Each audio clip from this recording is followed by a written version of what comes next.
Hello and welcome to another episode of the djproject Criterion Collection. And today we're going to talk about Spine 175, Fear and Loathing in Las Vegas, directed by Terry Gilliam, 1998. Now, because the internet loves their cult films, I presume that this is a film that most people know what it is. And therefore, this is probably not one of those films like I'll dive too much into, because it's one of those films that kind of speaks for itself. The film is based on the Hunter S. Thompson novel. It stars Johnny Depp playing Raoul Duke and Benicio del Toro playing Dr. Gonzo.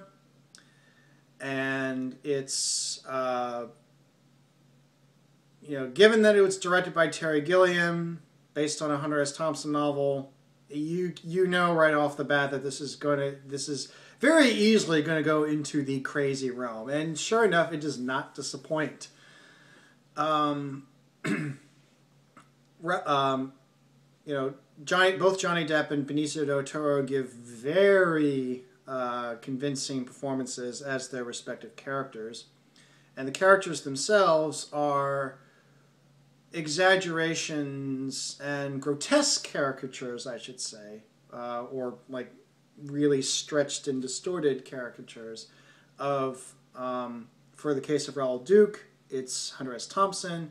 For the case of Dr. Gonzo, it is, forgive me if I completely, Oscar Zeta Acosta,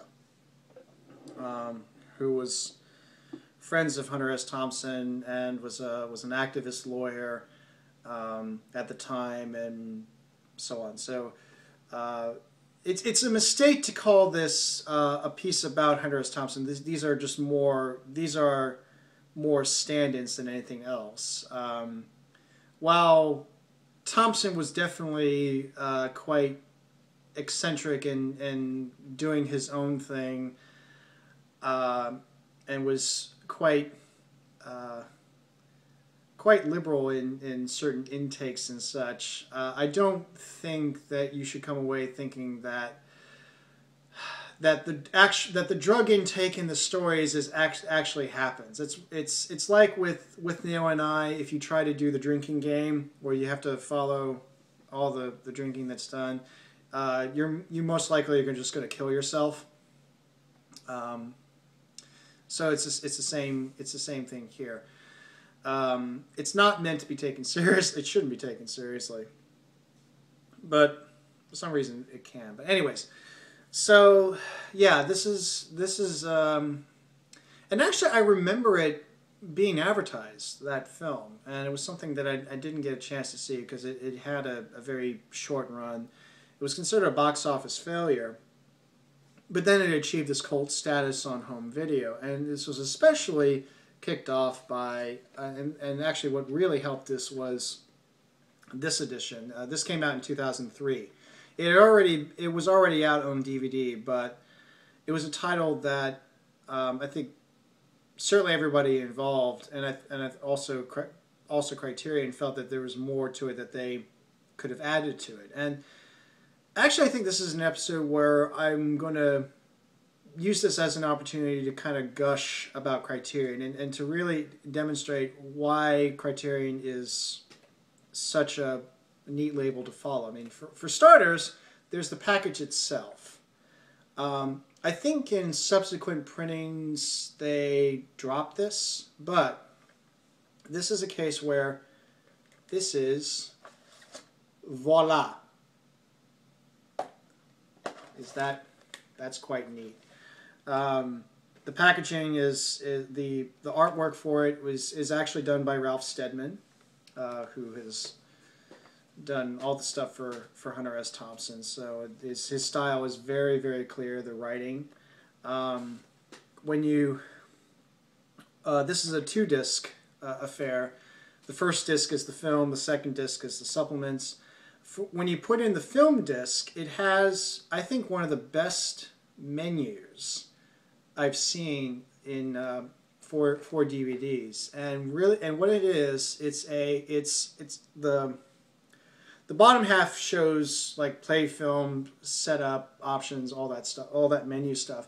But then on the top half, it's this video of Ralph Steadman drawing the title. He's actually writing out the title, and and you see his process. It's a combination of using markers, fountain pens, and paintbrushes. And so he's doing this, and so you see the splat, and then that, and it's all unfolding, and then underneath it, it's this deliberately constructed audio montage using the sound from the film, just highlighting particular moments in the film itself. Which, if you've never seen the film, you think like, what is it? The end effect, it's very unsettling. Because you hear all these random noises and you're not really sure where to place it, where it's coming from, why it's there.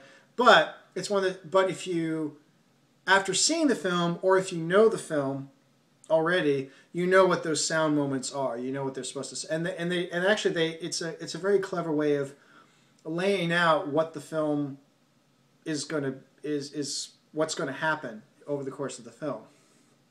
And it's just very, very clever. It's one of the best DVD menus that I've seen. I mean, this is, and it's and actually that's kind of what Criterion is all about. It's not only having all of these various titles, but it's also presenting it in a way that's very that is true to the spirit of the film, that's creative, and there's all these layers, and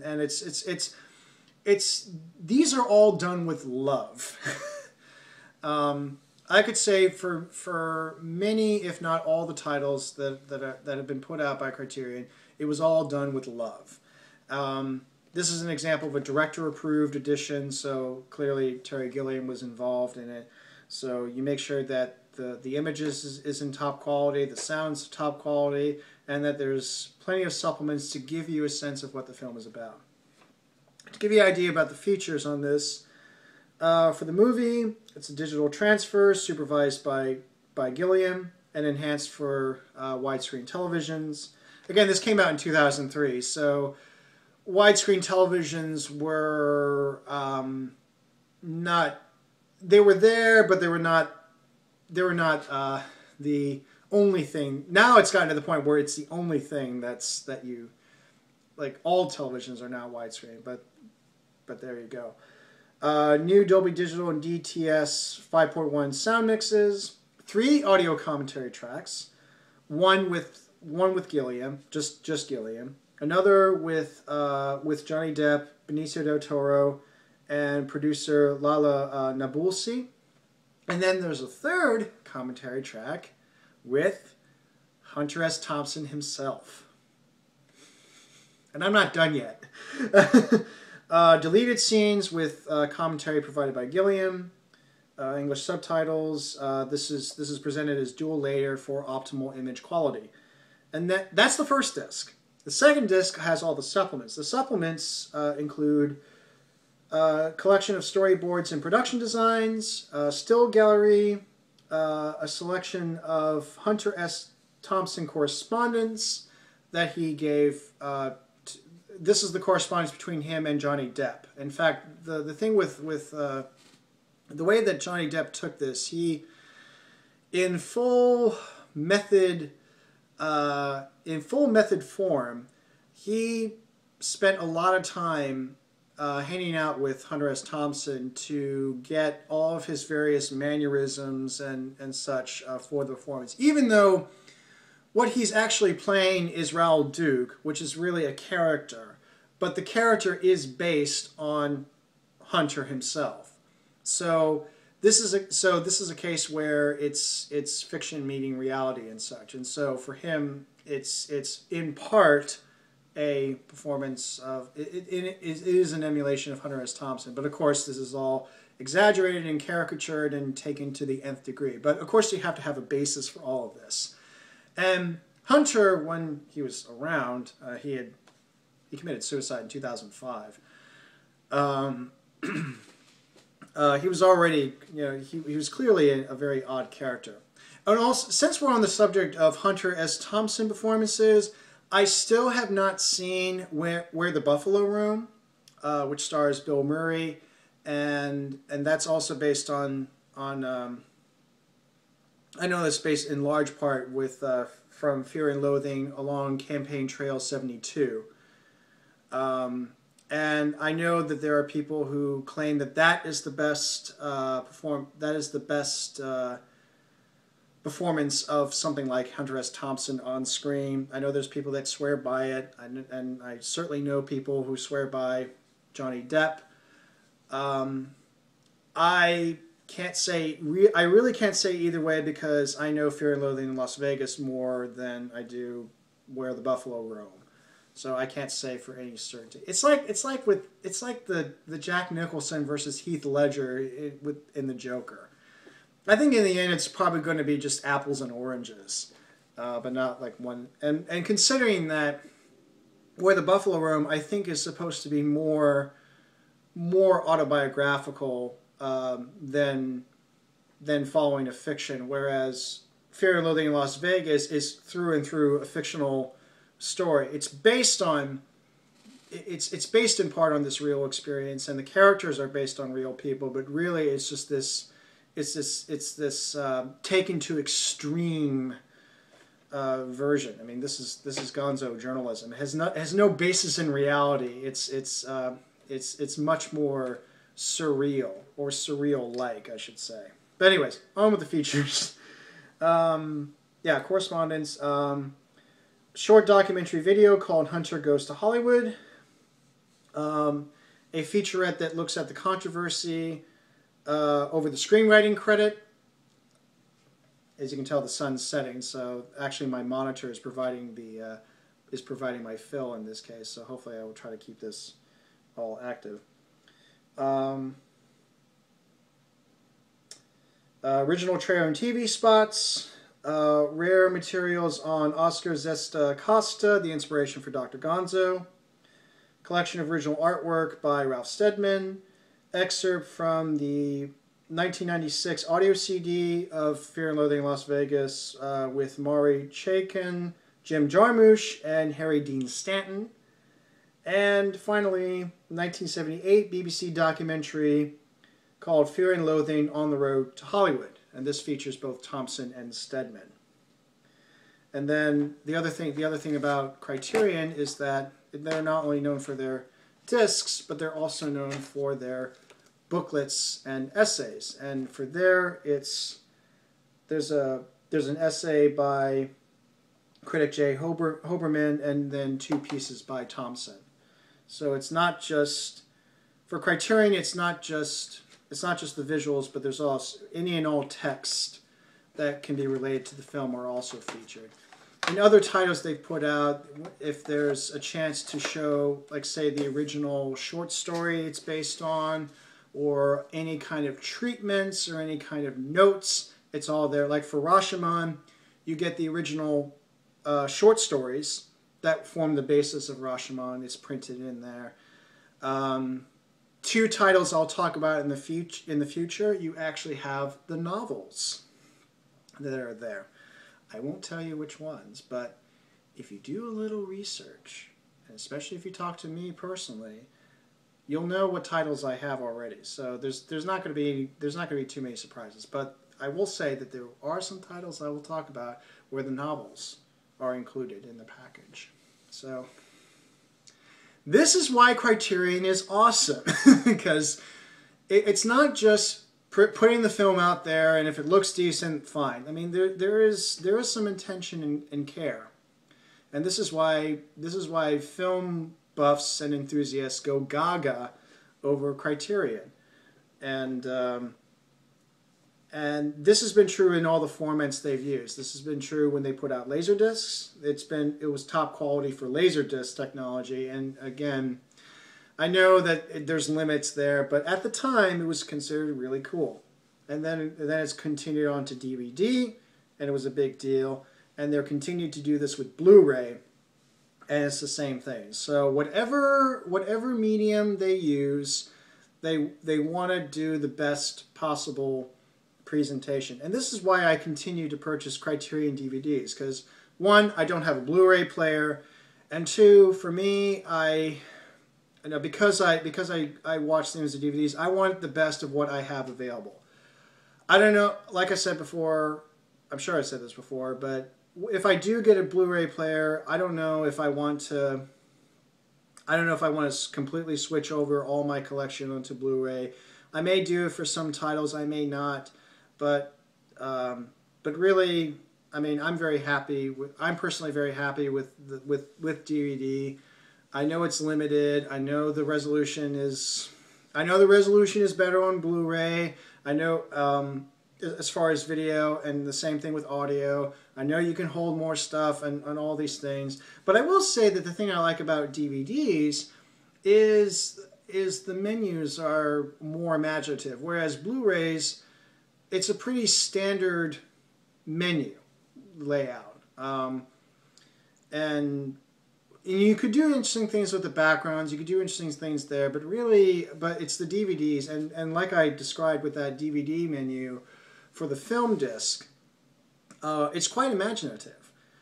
And it's worth, and that, it's just, there was a time where I put the disc in just to see the menu, because it was so creative, what was there. So okay, so I talked a lot about the disc. What about the film itself? Like I said, the film is what it is.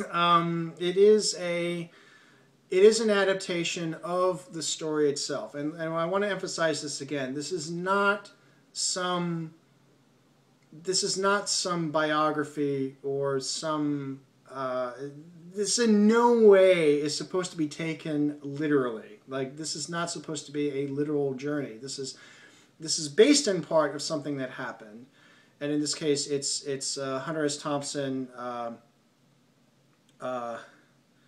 commissioned by, I believe, Sports Illustrated or Rolling Stone, one of those publications, to cover the Mint 500 race in Las Vegas, and these are dirt bikes, and it's sort of what happens there, and then taken to an exaggerated extreme. I think what actually happened was he didn't really get a chance to cover the story because he got easily distracted, and then in writing Fear and Loathing in Las Vegas, it then turned into something a bit more. Now,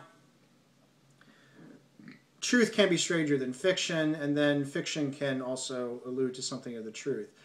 The things that you can get from Fear and Loathing in Las Vegas is... Now, Fear and Loathing in Las Vegas, I think, speaks much more to the generation that really embraced it. In other words, it's more for the baby boomers. It can be seen as a statement about the futility of the American dream, that really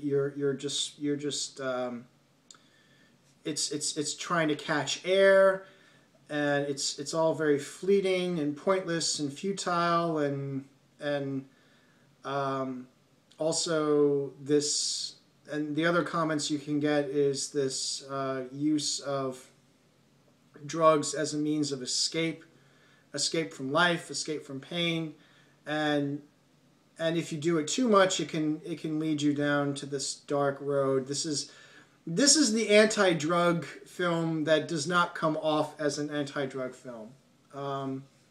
Gilliam was told, and this is one of the anecdotes he gives in the commentary track. Somebody came up to him and says, after this film, there's not going to be another drug film made afterwards. Of course, the funny thing is that 3 years later, you have Requiem for a Dream, but I would say that in its defense, it was adapted from a book that was written much earlier. So in other words, in other words, I think truly after Requiem for a Dream, there was no need to do another drug film. And I don't see this as a film glorifying drug. It is one of those films where it's very easy to take this as a celebration of it, but I don't see this really that at all. I don't see that in that way at all. I think if anything, it's a nice little deterrent. It gets you away from that. It's like, do you really want to get yourself high on ether and then try to wander around a circus-themed casino and all the little misadventures and that entails. And again, I think what makes it work is the combination of elements. I mean, the source material itself is quite unusual. You have a very unusual director. You have actors who are not afraid to go to extremes and be unusual, both Johnny Depp and Benicio del Toro. And really, it's that, and everybody who worked on it just really came together and just embraced it. To quote the film, they took the ticket and they took the ride. And as a result, it's a very unapologetically interesting, unusual, captivating, fascinating, no equal film. It's the kind of film where you really can't see anything else like it after. Like there's no way to really top that. And if you do, I probably don't want to know how you can top that. It just in terms of the strangeness, the weirdness, the unusual, exaggerated quality of everything. I mean, it is a film. While it is, I think, ultimately entertaining, it's also not entertaining in a very comfortable way. It's very uncomfortable to watch, and maybe this is why I don't watch it as frequently as much. I will say this also: whenever I think about this film, I do think about actually a little bit about my time at William & Mary. No, I did not do any heavy drug or alcohol intakes, but this is actually in large part due to one of my roommates and one of my very good friends. In fact, one of the few friends at William & Mary that I still keep in contact and we still have an ongoing friendship. And Max Uphouse, shout out, hi Max, who's been with me for all kinds of interesting stuff with me, and so whenever I think of Fear and Loathing in Las Vegas, I usually think of him because he really liked the film. He had a poster of it. He watched the film a lot. In fact, this was kind of an interesting little surreal moment. It was at one point where he was watching the film on his computer, and I think it was either a digital copy he had or just the initial Universal DVD he had. One of those, I forget what. And then I was watching it on my computer because I had the Criterion DVD. So at the same time, you have this. We were both watching Fear and Loathing in Las Vegas in our own little respective corners. So, so there you go. And yes, there were a couple of nights where we all watched the same thing. We all watched it from the same direction. We weren't watching it in the opposite directions. So there you go. I'll also say that, and I think this has been pointed out, I think if it weren't for Fear and Loathing in Las Vegas and the lengths that Johnny Depp went to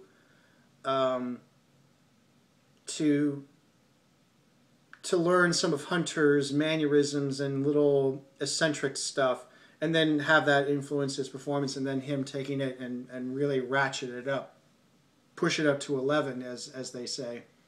If it weren't for that, Jack Sparrow wouldn't happen. In fact, when I saw Pirates of the Caribbean, what Dead Man's Chest was. I always get confused about which subtitles. I want to say Dead Man's Chest was the first one. Either that or The Curse of the Black Pearl. No, it's Curse of the Black. Whatever the first one was that came out in 2003. Anyways, when I saw Jack Sparrow, I think it was, and I think I had already seen Fear and Loathing in Las Vegas at that point. But when I saw Johnny Depp as Jack Sparrow, I could almost mentally superimpose Johnny Depp as Raoul Duke on top of it. And it was very much. And yes, I know that he also cites Keith Richards as a basis of inspiration for this. But really, I think anybody who knows about Fear and Loathing in Las Vegas and has seen Pirates of the Caribbean knows that Jack Sparrow owes a lot to Raoul Duke. There's a time paradox for you. But anyway, so yeah, and now you could say that whether this film helped him or hurt him, the jury's still out. I would also say that this also proves that Johnny Depp is not just someone who works with Tim Burton a lot, because this is definitely the most important in performance in his career that also helped define his career that has nothing to do with Tim Burton. So yeah, this one instance, and also since I'm kind of on this, I have yet, as of this date, I have yet to see The Rum Diary, which interestingly enough was directed by Bruce Robinson, who wrote and directed With Now and I. I've yet to see that. I've heard mixed things about it. I'm going to give this the benefit of the doubt. As of this moment, I'm probably going to say that I think it's going to have problems, but at the same time, I think it's going to be done well given the source material. Considering that, again, this is Bruce Robinson was involved, Johnny Depp was involved, and two of them were very much aware. You know, they were close to Hunter S. Thompson, although Johnny Depp closer. Bruce Robinson, by association, he was good friends with Ralph Steadman, so it's just that kind of association. But the fact that they were involved, and it's something that will do the work justice. And if there are any problems, I would say that the problems are more in the source material. But anyway, I think that's my initial verdict. I don't know when I'm going to get a chance to see The Rum Diary, but I'll be interested in that for all those reasons. So yeah, Fear and Loathing in Las Vegas. Really, I don't know what more you can really say about it. It's just it's so. I mean, really, if you know how Terry Gilliam works, not just his share of the Python troupe, but the films that he had done since working with the Pythons, like Time Bandits, Brazil, The Adventures of Baron Munchausen. If you know those tendencies, then you shouldn't be surprised at any of this. If you've read the book, you shouldn't be surprised by any of this. If you know about Johnny Depp's tendencies to really give it his all in a performance, and this was definitely a performance where you can give it your all, you shouldn't be surprised by any of this. And I didn't get a chance to talk about Benicio del Toro. He was another one that also really commits to this role. In fact, he was so committed to this role and pulled it off. And this is actually, it's because of him that makes the whole film quite disturbing and quite uneasy. Because he did such a tremendous job in pulling that it was really hard for him to get work for a couple of years. He got redeemed, he got vindicated in large part due to Steven Soderbergh in Traffic. That was part of what redeemed him, and he got nominated for Best Supporting Actor. And yes, this is part of rectifying myself in regards to Traffic. Traffic was was nominated and did win 4 Oscars. And Soderbergh did get Best Director for Traffic, not for Aaron Brockovich. Thank you. And Stephen Gahan did won Best Adapted Screenplay. Benicio del Toro won Best Supporting Actor. And finally, let me just quickly check. I want to say it was editing, but probably not.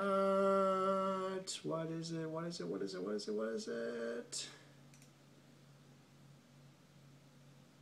Bad form. But you know what? This is proof that I'm doing this raw, off the cuff. There we go.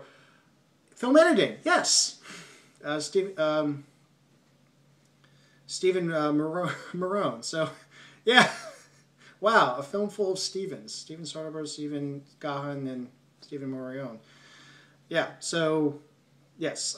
Anyways, so, yeah, Traffic redeemed Benicio del Toro. And the reason why he needed to be redeemed was because of Fear and Loathing in Las Vegas. And again, when you see that, you'll know why. But really, again, this is kind of getting into, do I recommend it? I think, again, if you know about Terry Gilliam, if you know about Hunter S. Thompson, if you know about Johnny Depp, if you know about Benicio del Toro, or anything else related to those, you can kind of anticipate what you're getting into. So you really shouldn't be surprised. If you know any of those things, you shouldn't be surprised. Having said that, I think that you may be surprised if you're not expecting the kind of, if you're not expecting the intensity or the way that the lengths that, or the, what was the end result. I don't know quite how to say this, but basically, I don't know how you're going to be shocked by this. That's all I really have to say. I don't know if it's the use of wide-angle lenses that's going to throw you off. I don't know if it's the performances that's going to throw you off. I don't know if it's just the situations that's going to throw you off. I don't know if it's just the massive amount of drug intake in it. It's not just marijuana. We're talking cocaine. We're talking heroin. We're talking LSD. We're talking ether. We're talking this fictional drug. That is supposed to give this really, really intense hallucinating high, and then that's where things really go downhill. It's all of that. So just imagine the most real, for lack of a better word, imagine the most fucked up thing, and it's probably there. And on top of that, it's not just the fact that the drugs play a role. It's also that it's commenting on certain excesses and attitudes and perceptions, and those are gross. Those are exaggerated and given a grotesque look. So, yeah, it's there, and please don't be surprised if you haven't seen this. Obviously, if you've seen this, you probably already love this film. And I guess maybe to a certain extent, I kind of love it too. Again, it's been a while since I've seen it. And I'm saying all of this by going by memory. I've seen it enough times to kind of know what to talk about. So, and that's the other thing about these episodes. Sometimes I'll revisit a film, other times I won't, because I've seen it enough times and I kind of know what I'm going to talk about, so I'm just going to leave it alone. So maybe I'll see it later again tonight, and then I'll be disturbed by the end, but who knows. So I would say that if you want to take the ticket and go for the ride, do it.